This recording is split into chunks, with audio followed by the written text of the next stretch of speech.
Good morning. I'm Tom Johnson, publisher of Stew News, and welcome to this week's edition of Fair Game Laguna Beach, where I continue the conversation with Mayor Sue Kempf, and we're discussing issues of Laguna Beach. Hello, Sue. How are you? Good morning, Tom. Just great.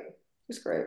I got to give you a lot of credit. I last night while you were at council, I was up at the high school, and they had a career fair up there, and you just I get pulled from one meeting to the next, and I always think like, how am I going to get my work done? It's got to be worse for you. Tell me about how you do it and what a typical day is like in the life of being a mayor. Well, it's a lot different being the mayor than when you're just a council member. The council members still do a lot of work, but when you're the mayor, like last week on one day I had, let's see, I had an interview on the Voice of Laguna radio, and then I had a meeting with a 10-year-old girl who was interested in how the city works because she's on her school city council. And then we had a Rivian special event, and then I ran home and ate lunch, and then we had a ribbon cutting for the tunnel project in South Laguna. And then we had Arbor Day, and then there was another Rivian event. And then I went to the dog sculpture. We introduced the artist on the lawn in front of City Hall. Then I went to another Rivian event. So that was my day.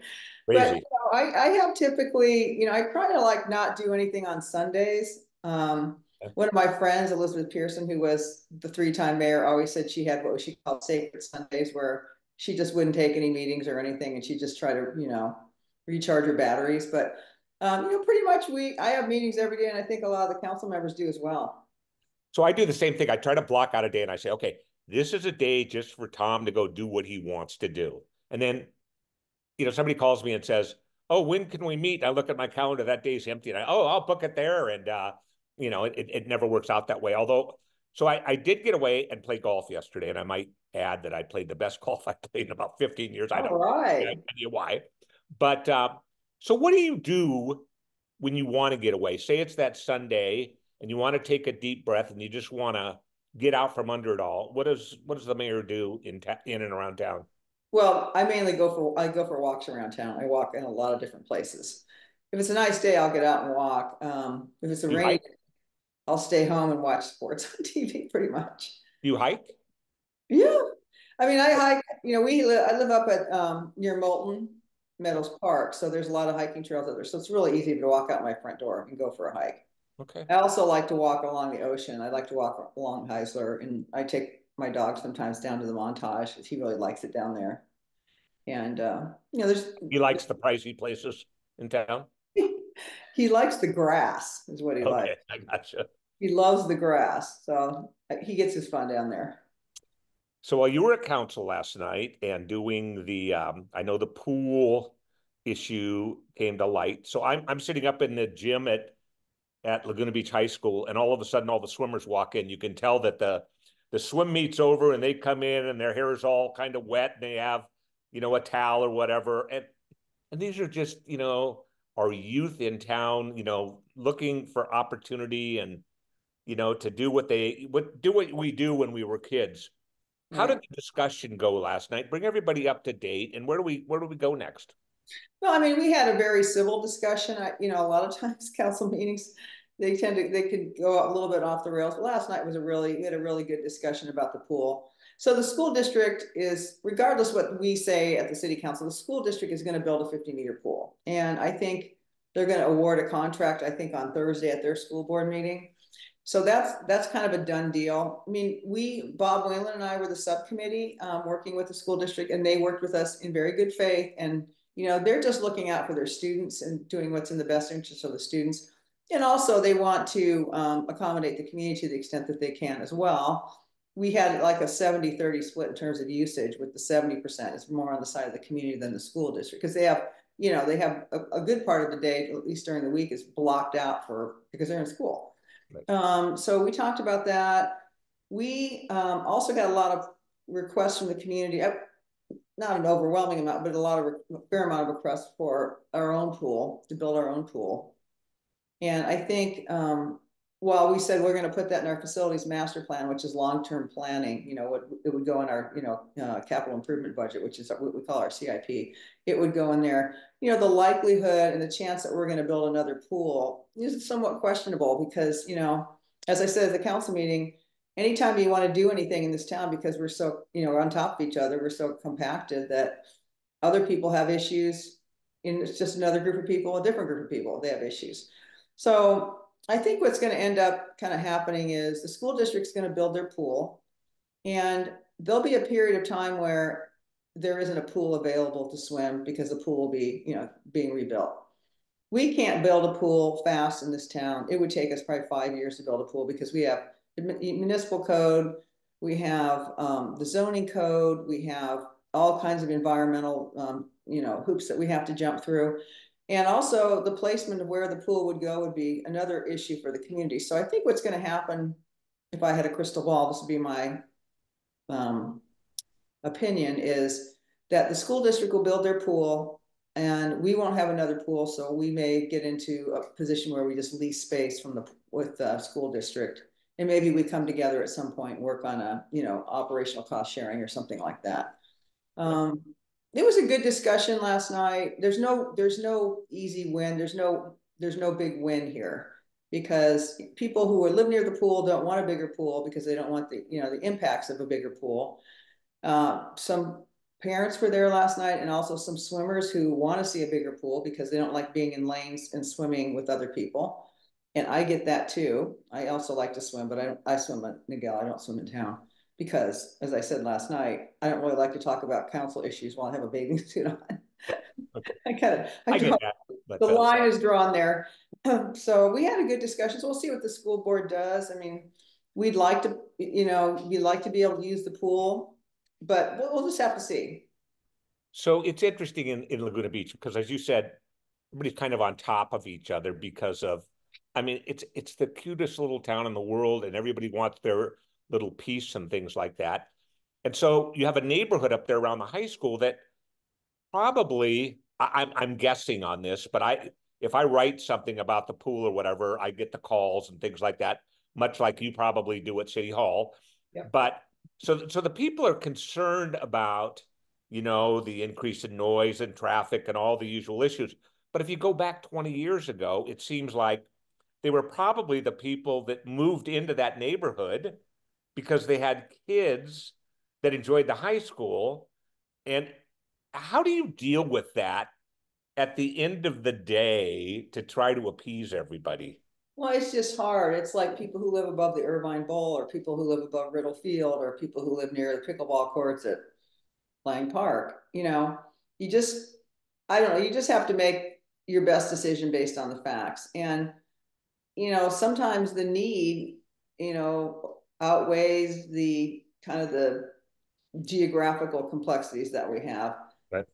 I don't know. It's a difficult call. And in the past, I think we try to accommodate as many people as we can, but it's not always going to be the case because the world changes and things change and people need different things and want different things. The composition of the community changes. So you just have to be kind of nimble, think on your feet, try to focus on the facts, listen to the public, and try to make your best decision.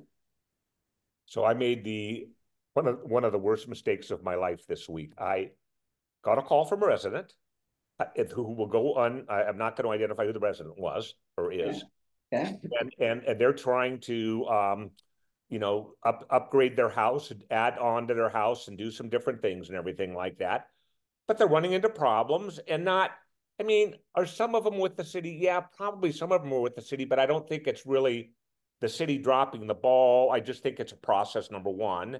And then number two, you get into these neighborhoods and it's like the neighbor to the right doesn't want them to do something, yet their friends are to the left and their friends are okay. They're okay with their friends looking down in their backyard, but not these people looking down in their backyard. And it's just this mess that has been going on for multiple years now. And so Right. they call me down and they explain the whole thing to me, and I'm listening and I'm going, oh gosh, oh yeah, that seems so wrong and everything like that. And then I leave and I call up another council member and I said, hey, I want to run something by you. And he said, in a very nice way, run.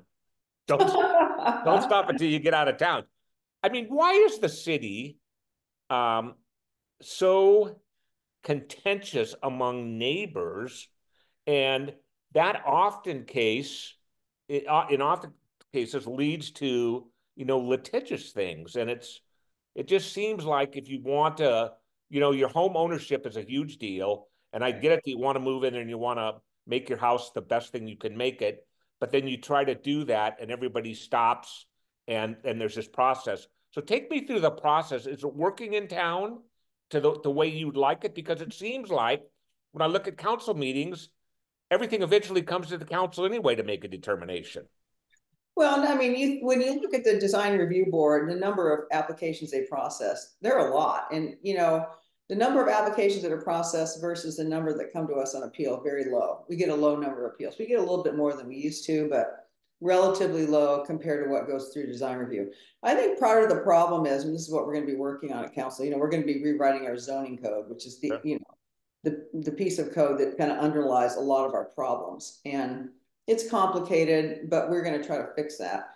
And I think part of it is that our rules are very complicated. We have a lot of hoops to jump through.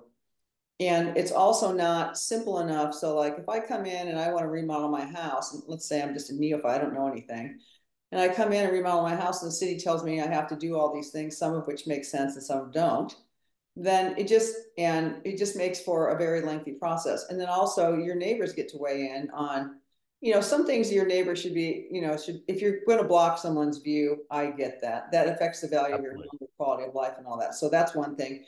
Also kind of privacy issues that can be like, if someone's going to build a big giant window next to your bedroom or something, once again, it's a compact community. So we just need to work on some of these.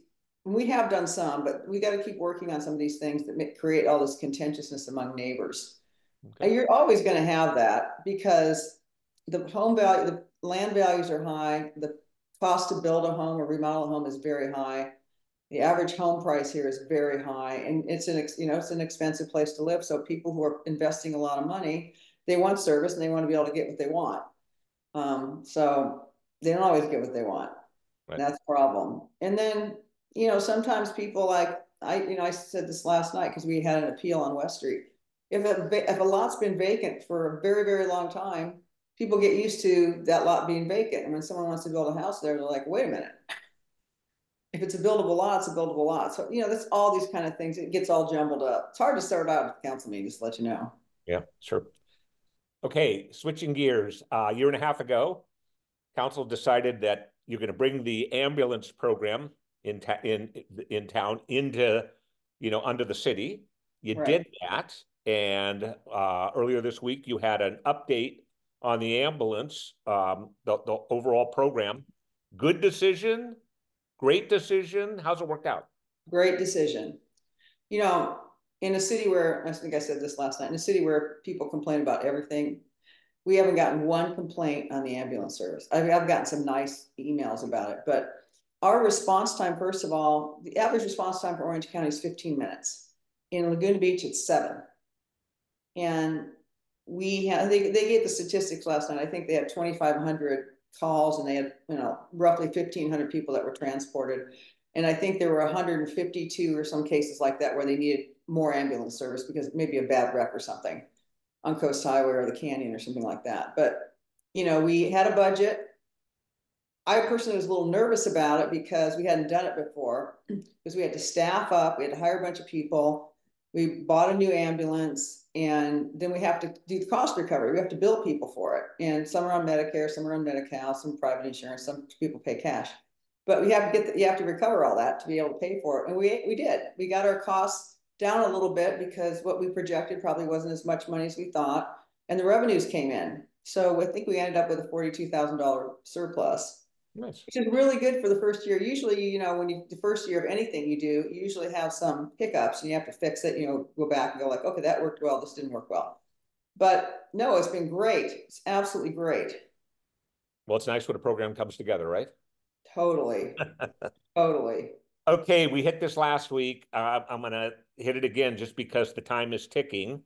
Um, I I guess it's a two-part question. Okay. Uh, First of all, on Sean Joyce. Sean Joyce has done a wonderful job. Tell me what he has meant to coming in the city and kind of, um, you know, putting a being a kind of a calming element in town. Well, first of all, he's a very experienced city manager. And I think he was a city manager in Irvine for 13 years. He's very smart. He has what I would call, he has a good intellect, but he has good, what I would call emotional intelligence. He's good working with people. And when you're a city manager, you, one of the number one skills you have to have is you need to know how to manage your workforce because that's your engine that gets things done for people in town. Those are the people that take care of us. And if people really like what they're doing and they feel like they're heard and their organization works well, they're much happier. And he's really, really good at that. He also knows what to work on and what to leave alone for the next city manager. So I think what he's done is he's kind of set the table for the next city manager. If you notice at our council meeting last night, we promoted Jeremy Fremont to assistant city manager. He's a talented guy. And, we want to get a pipeline going for city managers, in the future for here. And also we gave our police chief a raise because he frankly deserves it. He's, building a police force where it's really hard to recruit and retain officers because it's just a competitive environment. He's done a really good job and our crime rate's low. So, it's those kind of things that he's worked on. We had an issue with Edison carving into the open space, to fix some power lines, and he got right in there and worked on that. He takes a lot of pressure off the council in a way because when they write to us, he can take care of these things. And I appreciate that. Our previous city managers were also good at that, in fairness. They were really good at Yeah, that. no, absolutely. Yeah. So he's just, he's fun to work with. He's very funny. He's good to strategize with. As a council member, like I'll talk to him about certain things. What do you think a good approach for this or that is? And he gives me some really good ideas. So we're going to be sorry to see him go. He'll probably be gone by the end of the month because his time is up. And we don't have a new city manager yet. We're still working on it. So do you feel like, most residents of Laguna Beach, they leave their house in the morning, go to their job, come home. They don't really know or feel what's going on in City Hall. Do you Right. feel like the mood and everything in City Hall is, good and everybody's, come together and really working together on things? I do overall. I mean, we have a really good group of people, and Sean tells me that all the time. He goes, "You got great people here," and I agree with that. I know a lot of the people. We have a lot of new people too, but I know a lot of people down there, and I work with them very often. And so yeah, I think so. We have some work to do on community development. We have an opening there for the director. We're looking to staff that. And back to the question you asked me in the very beginning about the complexities of doing construction in this town. We're a victim of our own circumstances there. It just makes it has to be all sorted out. It's kind of like a hairball that needs to be pulled apart, to be honest with you. So we're gonna work on that. That's probably the biggest problem we have in the city right now is to work on that. It's not a people problem. It's more what I would call a process code, kind of historical practices problem. Other than that, and Sean's been working on that. We have Mark McAvoy sitting in. He's the director of public works, and he graciously agreed to fill in for a period of time while we're looking for Right. someone. And Public Works is a well-run machine, so we can afford to move him over for a bit. But yeah, that's probably the biggest issue. Everybody else, I think, we're doing very, very well. And I like the people in community development too, by the way. So Good. we'll get there. We're going to get there. Well, very good. I, as always, appreciate your time, appreciate your candor in talking to the community. That's going to be a wrap for Fair Game this week. Fair Game Laguna Beach. We hope you get out in the town and enjoy yourselves. Thank you. See you next week, Tom.